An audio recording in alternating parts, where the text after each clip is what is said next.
Well, it was nothing out of the ordinary. Actors get hired and fired every day of the week. When it came time for me to go on the Walton interview, it hadn't been named.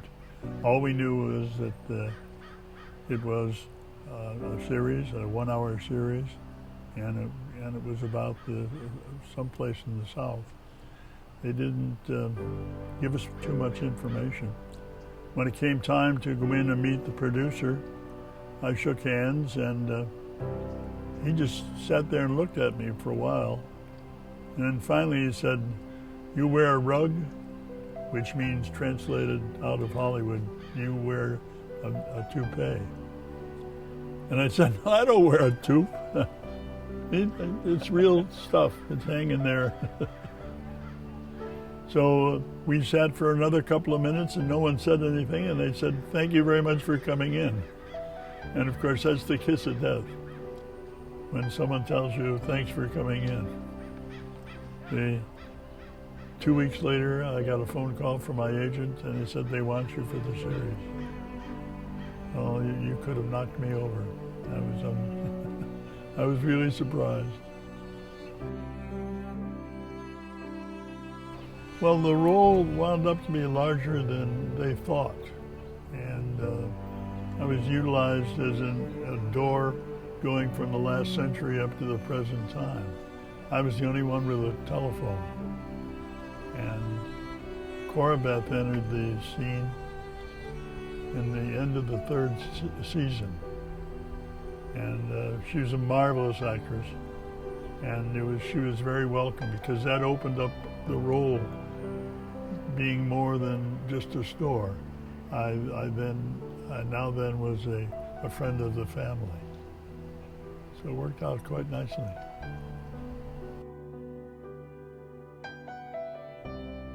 Well, I always wanted to do a real song and dance act.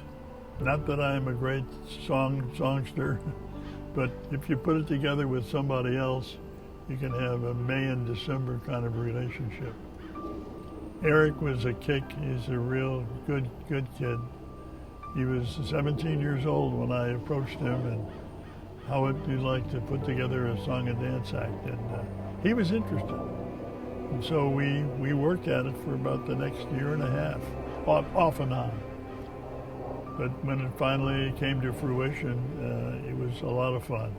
We traveled the entire country, singing and dancing all the way.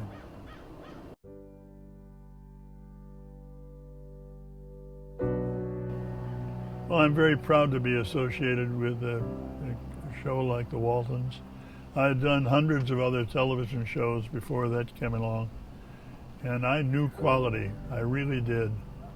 And the Waltons was a quality show. I was always proud of it and look forward to doing each episode. I remember when the episodes would arrive by delivery,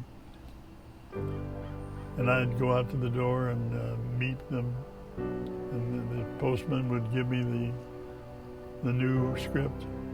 I immediately went in and read it, and very often it brought tears. We had excellent writers, and I was so proud to be associated with a quality series.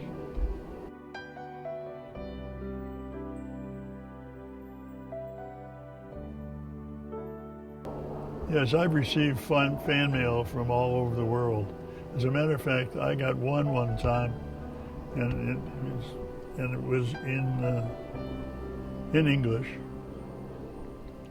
And this person said, "Your store is just like the one at the store, one down at our corner store."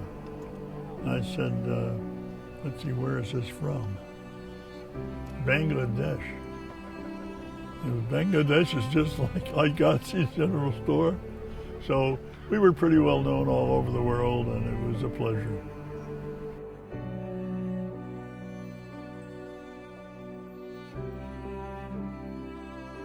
Well, I think Joe and I both, as a couple, were given very well-written parts. And I think that the part of Corabeth was the best written part on the show, because they gave her depth. And while she was very difficult, they gave her redeemable qualities.